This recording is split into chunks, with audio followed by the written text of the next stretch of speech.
The photograph sat in the archive for over a century, a sepia-toned testament to an age of invention and wonder.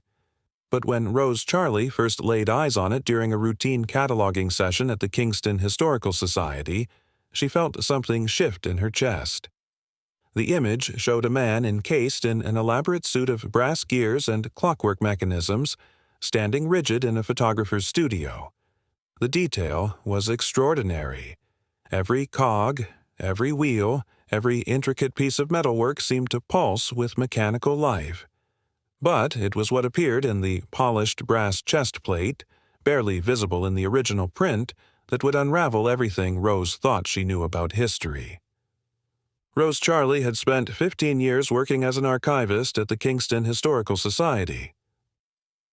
She had seen thousands of photographs from the early 20th century, each one a frozen moment in time, a window into lives long forgotten. The morning she discovered the Clockwork Man photograph started like any other. The archive room smelled of old paper and preservation chemicals, a scent Rose had grown to find comforting over the years. She was working through a collection of uncatalogued materials donated by the estate of Felix Thornwood, a local industrialist who had died in 1957. The box was filled with miscellaneous items, nothing that seemed particularly remarkable at first glance. Then she found it, tucked between two ledgers and wrapped in tissue paper that crumbled at her touch. The photograph was mounted on thick cardboard backing, the kind photographers used in the early 1900s. The image itself was remarkably well preserved, protected by its wrapping for all those years. Rose carefully placed it on her examination table and switched on the overhead light. The Clockwork Man stood in the center of the frame, his arms slightly raised as if in presentation. The suit he wore was unlike anything Rose had ever seen in historical records. It covered his entire body, a masterpiece of Victorian engineering. Brass plates overlapped like armor, connected by visible gears that suggested movement and articulation. Tubes ran along the arms and legs, and the chest piece was a magnificent circular design, polished to a mirror shine even in the old photograph. The man's face was visible through an open helmet, his expression neutral, almost blank. Behind him, the photographer's studio was typical of the era, with painted backdrops and carefully arranged furniture. At the bottom of the photograph, written in faded ink, were two words that made Rose's pulse quicken: Judah's marvel. Rose had never heard of anyone named Judah in connection with early mechanical suits or automatons. She immediately began searching the Society's databases, looking for any reference to this name or this photograph. There was nothing. She expanded her search to include historical newspapers, patent records, and scientific journals from 1903 and the surrounding years. Still nothing. It was as if this remarkable achievement had simply been forgotten by history. But how could something so extraordinary have left no trace? The mechanical suit in the photograph represented technology that seemed decades ahead of its time. Rose had studied the history of robotics and mechanical engineering as part of her archival work. She knew that in 1903, the world was still marveling at relatively simple automatons and clockwork toys. The suit in the photograph suggested a level of sophistication and ambition that shouldn't have existed for another 50 years. She spent the next 3 days researching, barely sleeping, driven by a curiosity that bordered on obsession. She contacted colleagues at other institutions, sent images to experts in the history of technology, and combed through every resource available to her. One of those experts, a professor of mechanical engineering history, responded with genuine amazement. He called the photograph a potential game changer in the understanding of early 20th century innovation. He asked if he could examine the original photograph in person and suggested using modern digital enhancement techniques to reveal details invisible to the naked eye. Professor Marcus Webb arrived at the Kingston Historical Society on a gray Thursday morning. He was a thin man in his 60s with silver hair and an intensity in his eyes that Rose recognized as the mark of someone consumed by their work.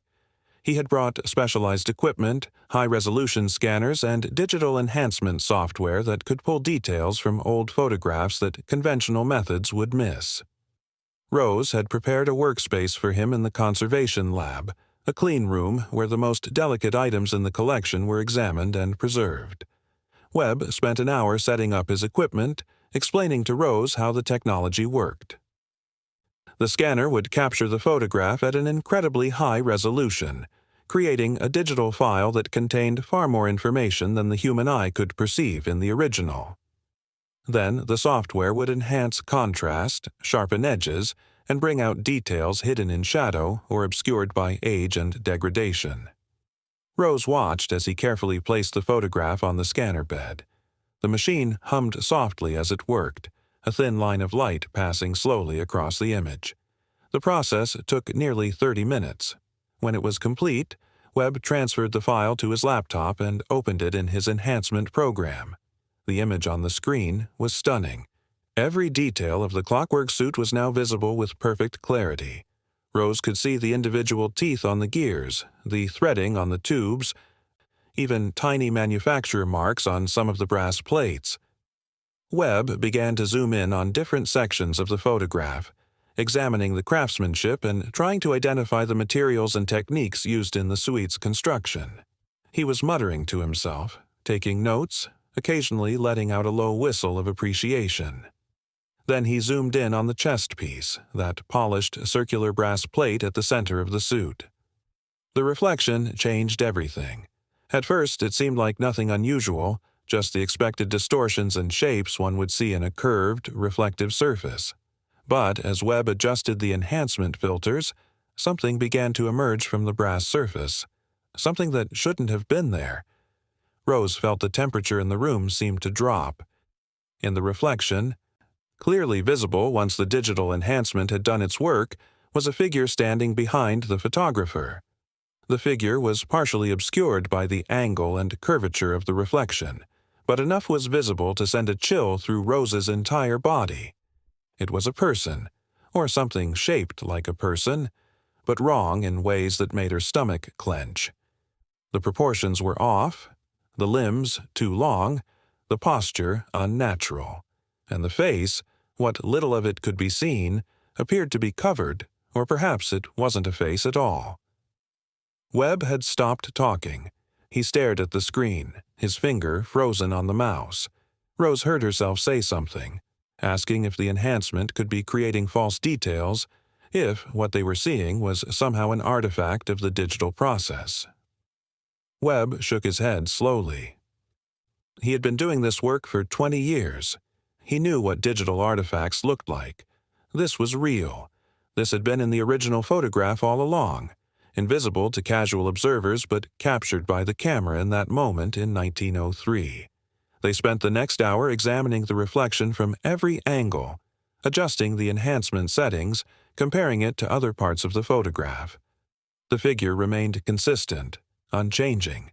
It was definitely there. And there was something else, something that made the discovery even more disturbing. The clockwork man in the photograph, the person inside the suit, his expression was not neutral as Rose had initially thought. Now, with the enhanced image, she could see his face clearly. He looked terrified. His eyes were wide, his mouth slightly open as if caught mid-gasp. The blank expression Rose had seen in the original photograph was actually a mask of barely controlled fear. Rose returned to the archive that evening, long after Webb had left. He had taken copies of the enhanced images with him, promising to share them with trusted colleagues and to investigate further. But Rose couldn't wait. She needed to understand what she had seen. She went back to the box where she had found the photograph, hoping there might be other items that could provide context. She found letters, business correspondence belonging to Felix Thornwood, most of it mundane details of industrial operations and personal matters. But at the bottom of the box, wrapped in a separate piece of cloth, was a small leather journal. The cover was worn and water-stained, and the pages inside were filled with cramped handwriting. Rose carefully opened it to the first page. The name written there made her breath catch. Judah Blackwood. The journal was dated 1902 to 1903. Rose began to read. The early entries were technical notes, designs for mechanical systems, calculations, and sketches. Judah Blackwood had been an inventor, obsessed with creating what he called the perfect synthesis of man and machine. He wrote about his vision of a suit that could enhance human capability, that could make a man stronger, faster, more durable. The notes became more detailed, more ambitious. He described partnerships with local industrialists, securing funding for his project. Felix Thornwood was mentioned by name, one of the primary investors. But as Rose read further, the tone of the journal began to change. The entries became shorter, more cryptic. Judah wrote about setbacks, about unexpected difficulties in the construction of the suit. He mentioned needing to consult with other sources of knowledge and making necessary compromises. The language became increasingly strange, referencing concepts that seemed more mystical than mechanical. He wrote about balance, about exchange, about the price of transcendence. An entry from March of 1903 stopped Rose cold. Judah described a meeting that had taken place in the basement of his workshop. He wrote about figures who had come to him in the night, offering knowledge and assistance in exchange for something he called the anchoring. He didn't explain what that meant, but the fear in his writing was palpable even after more than a century.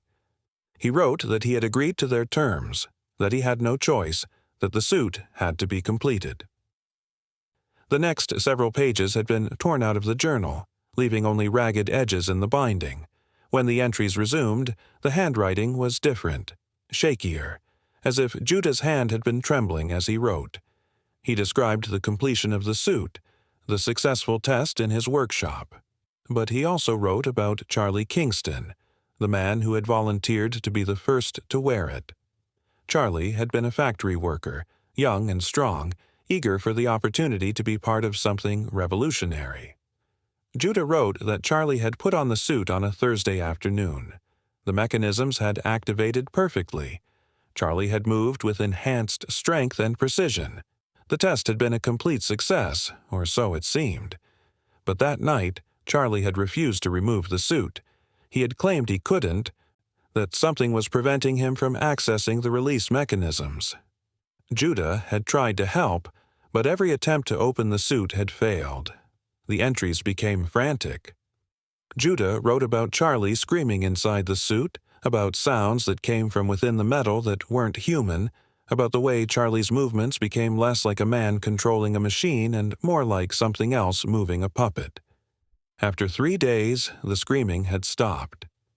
Charlie still moved, still responded to questions, but his voice was different, flat and emotionless. Judah wrote that he knew something terrible had happened, that his compromises had extracted a cost he hadn't anticipated. The final entry in the journal was dated the same day as the photograph, based on the photographer's stamp Rose had found on the back of the image. Judah wrote that he had decided to document his creation, to have a photograph taken so that if anything happened to him, there would be proof of what he had built. He wrote that he had been having dreams, visions of the figures who had helped him, standing in shadows, watching and waiting. Rose closed the journal, her hands shaking. She looked at the photograph again, at the enhanced image Webb had left on her computer screen. The figure in the reflection, standing behind the photographer, watching the scene. She thought about Charlie Kingston, trapped in that suit, whatever had become of him. She began searching for records of both men, Judah Blackwood and Charlie Kingston, in the historical archives. She found a death certificate for Judah Blackwood dated 2 weeks after the photograph was taken. The cause of death was listed as accidental, a fire in his workshop. The building had burned to the ground, and his body had been found in the ruins. There was no mention of any mechanical suit or of Charlie Kingston in the official reports, but Rose found something else, a small article in a local newspaper from April of 1903. It described a disturbing incident at a foundry on the outskirts of town. Workers had reported hearing sounds coming from one of the furnaces late at night, Sounds like someone calling for help. When they investigated, they found nothing but slag and melted metal. One worker claimed to have seen brass gears among the debris, but this detail was dismissed as imagination or the effects of heat and exhaustion. Rose felt sick.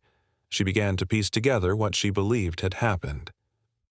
Judah, consumed by guilt and horror at what he had done to Charlie, had decided to destroy his creation. He had lured Charlie to the foundry, somehow convinced him to enter the furnace, and then activated it. The suit, and whatever Charlie had become inside it, had been melted down and destroyed. And then Judah had gone back to his workshop and set it ablaze, ending his own life in the same fire that destroyed all evidence of his work, except for the photograph. The photograph had survived. Rose spent the next 2 weeks diving deeper into the mystery, driven by a need to understand that she couldn't quite explain. She found records of Felix Thornwood's business dealings from that period. In the weeks following Judah's death, Thornwood had systematically bought up all of Judah's property, all of his papers and equipment. He had paid well above market value, and he had done it quickly and quietly. Rose found a letter from Thornwood to his attorney, instructing him to ensure that all of Judah's work was completely accounted for and secured. The letter used the phrase, "Certain sensitive materials must never reach public knowledge." Thornwood had been covering up the entire affair, using his wealth and influence to bury the story of Judah Blackwood and his clockwork suit. But why had he kept the photograph?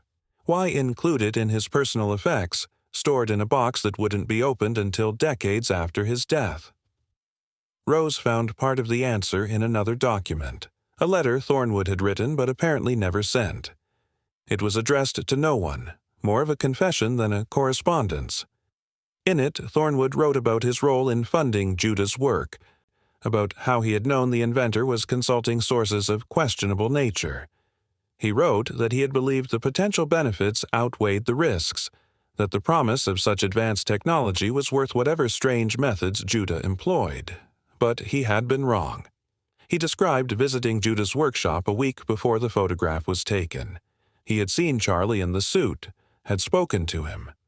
Thornwood wrote that Charlie's responses had been wrong, that looking into his eyes had been like looking into an abyss. He had realized then that something unnatural had been done, that some boundary had been crossed that should have remained inviolate. He had kept the photograph, he wrote, as a reminder of his own hubris, his own willingness to embrace the forbidden in pursuit of progress. It was a penance. A private acknowledgment of his guilt. Rose began experiencing strange occurrences in the weeks following her discovery. She would be working alone in the archive and feel certain that someone was standing just behind her, just outside her peripheral vision. When she turned, there was never anyone there. She started having trouble sleeping. Her dreams were filled with images of brass gears turning endlessly, of figures standing in shadows, watching silently. She heard sounds in the night, faint but distinct like metal scraping against metal. She told herself it was stress, that she was allowing the disturbing nature of her research to affect her mental state. But the occurrences continued, and they escalated. One evening, as she was locking up the archive, she heard a voice calling her name. It came from deep within the stacks, from the area where she had first found the photograph. The voice was male, flat, and emotionless, the same quality Judah had described in his journal when writing about Charlie after the transformation. Rose didn't investigate.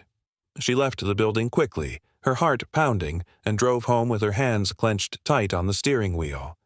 She considered abandoning her research, boxing up the photograph and Judah's journal and forgetting she had ever found them.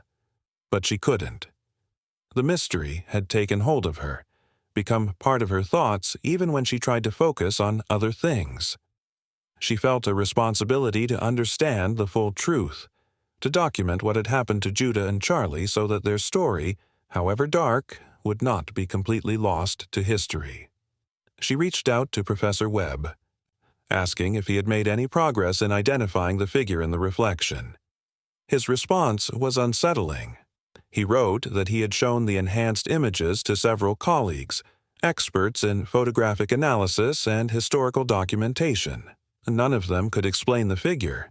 It didn't match any known photographic techniques of the era. It was simply there, captured in the reflection, defying explanation.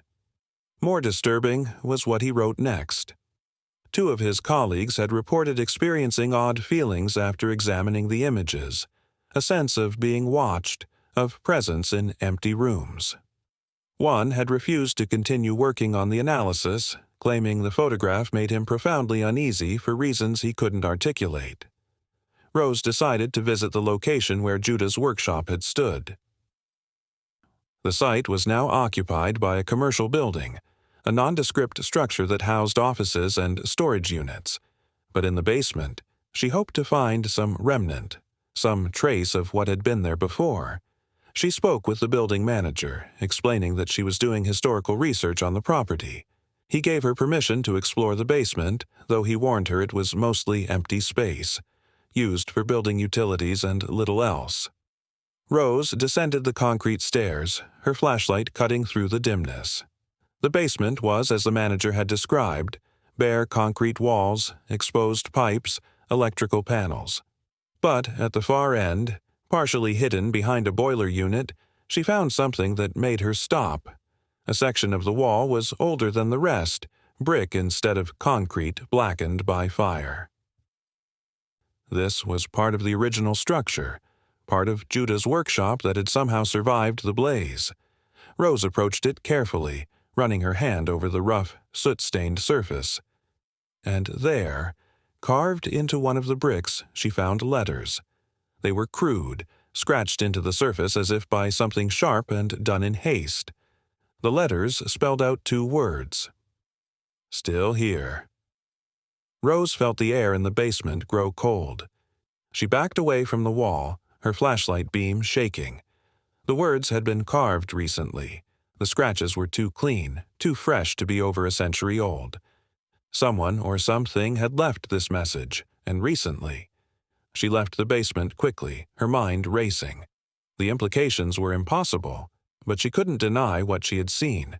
She thought about the figure in the reflection, about what Judah had written in his journal regarding the anchoring, about Charlie Kingston trapped in the suit and melted in the foundry. What if destruction hadn't been the end?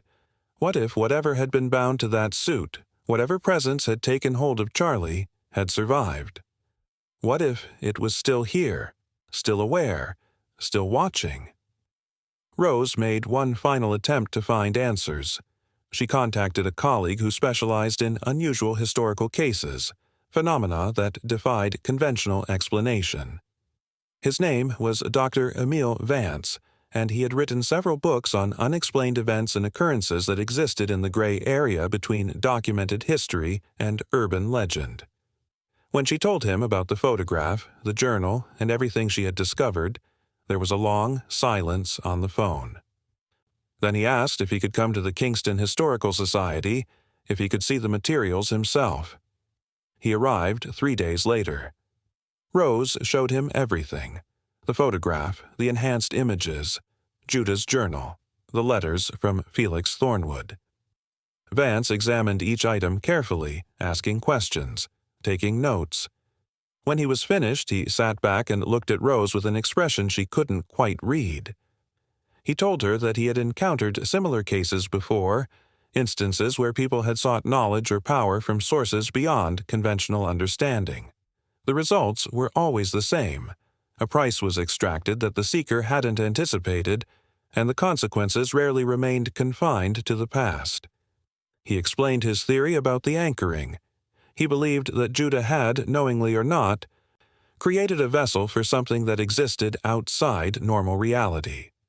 The suit wasn't just a mechanical marvel. It was a binding point, a way for something to cross over and establish a presence in the physical world. Charlie Kingston had been the anchor, the living component that allowed the binding to work. When the suit was destroyed, the binding should have been broken. But if the destruction had been incomplete, or if the entity had found another way to maintain its hold, then it was possible, theoretically possible, that some aspect of it remained. Vance believed the photograph itself might serve as a secondary anchor, a point of connection to the original event. The fact that the figure appeared in the reflection, that it had been captured on film, meant that a fragment of its presence had been preserved. Anyone who studied the photograph, who focused attention and energy on it, might be strengthening that connection. Rose felt a wave of dread wash over her. She had been doing exactly that, studying the photograph intensively for weeks, enhancing it, examining every detail. She had been feeding it attention, possibly making it stronger. Vance suggested that the photograph needed to be destroyed, completely and utterly, not just burned or torn, but broken down to its component elements, the silver extracted, the paper pulped. It needed to be erased as thoroughly as possible. But Rose hesitated. The photograph was an irreplaceable historical document. Destroying it went against everything she believed in as an archivist. Her job was to preserve history, not to erase it. Vance argued that some history was better left unpreserved, that some doors should remain closed. He pointed out that the occurrences she had been experiencing, the voice in the archive, the sense of being watched, would likely continue and possibly worsen if the photograph remained intact. He believed the entity, or whatever fragment of it remained, was drawn to the photograph, using it as a focal point. Rose spent a sleepless night considering her options. She thought about Judah Blackwood, driven by ambition to make compromises he didn't fully understand. She thought about Charlie Kingston, an innocent man who had volunteered for what he believed was a scientific experiment and had paid a terrible price. She thought about Felix Thornwood, living with guilt and keeping the photograph as a reminder of his failure. And she thought about herself, about the responsibility she bore now that she knew the truth. In the morning, she made her decision. She gathered the photograph, the journal, and all related materials. She drove to an industrial facility on the outskirts of town, a place where they processed and recycled various materials. She had made arrangements with the facility manager, explaining that she needed to dispose of some archival materials in a way that ensured their complete destruction. She watched as the photograph was fed into a pulper, the image dissolving into a gray slurry. The journal was shredded, then incinerated at high temperature. The letters and documents were destroyed in the same way. It took hours, but when it was finished there was nothing left but ash and pulp that would be mixed with other waste and buried. That night, Rose slept without dreams for the first time in weeks. The sense of being watched, the feeling of presence that had haunted her, was gone. The air in her apartment felt lighter, as if a weight had been lifted. She returned to work at the Kingston Historical Society, resuming her normal duties. She cataloged photographs and documents, preserved fragile materials, and helped researchers find the information they needed. She never spoke publicly about what she had found in Felix Thornwood's estate. She didn't write any papers or give any presentations. She kept the knowledge to herself, locked away in her memory. But she couldn't entirely forget. Sometimes, late at night when the archive was empty and silent, she would remember the expression on Charlie Kingston's face in that enhanced image, the fear in his eyes. She would think about the figure in the reflection, standing in the shadows behind the photographer, watching the scene unfold. And she would wonder if she had truly ended it, or if somewhere in the dark corners of the world, in the spaces between what was known and what was feared, something still waited, still watched, still remembered. She thought about what Vance had said about doors and boundaries, about the dangers of seeking knowledge from sources beyond human understanding. History was full of such stories, warnings passed down through generations about the price of hubris and forbidden knowledge. The story of Judah Blackwood and his Clockwork marvel was one more example, one more cautionary tale. But it was also personal now. For Rose, she had touched the edge of something vast and terrible, something that defied the rational explanation she had built her career upon. The experience had changed her, made her more cautious, more aware of the limits of human knowledge. She had learned that some mysteries were better left unsolved, some photographs better left in the dark. Rose Charlie eventually left the Kingston Historical Society. She moved to a different city, took a position at a university library where the work was more administrative and less hands-on. She wanted distance from archives, from old photographs and forgotten stories. She wanted to work with the present, with living documents and current information. But even there, even in her new life, she sometimes felt the echo of those weeks spent unraveling the mystery of the Clockwork Man. She had destroyed the physical evidence, but the knowledge remained. She knew what had been done in 1903, the terrible experiment that had cost Charlie Kingston his humanity and Judah Blackwood his life. She knew about the figures in the shadows, about the bargains made and prices paid. And she knew that for over a century, the proof had existed in a single photograph, waiting in an archive box, waiting to be discovered. The world had moved on, technology had advanced far beyond what Judah Blackwood could have imagined. But the fundamental truth remained unchanged. There were boundaries that should not be crossed, knowledge that came at too high a cost. The photograph had been a window into that truth, and Rose had looked through it. The question that haunted her, that she turned over in her mind during quiet moments, was whether looking had been enough to forge a permanent connection. Had studying the photograph, enhancing its details, uncovering its secrets, created a link that destruction couldn't entirely sever? She wanted to believe that burning the photograph had ended it, that whatever presence had been bound to that image was gone.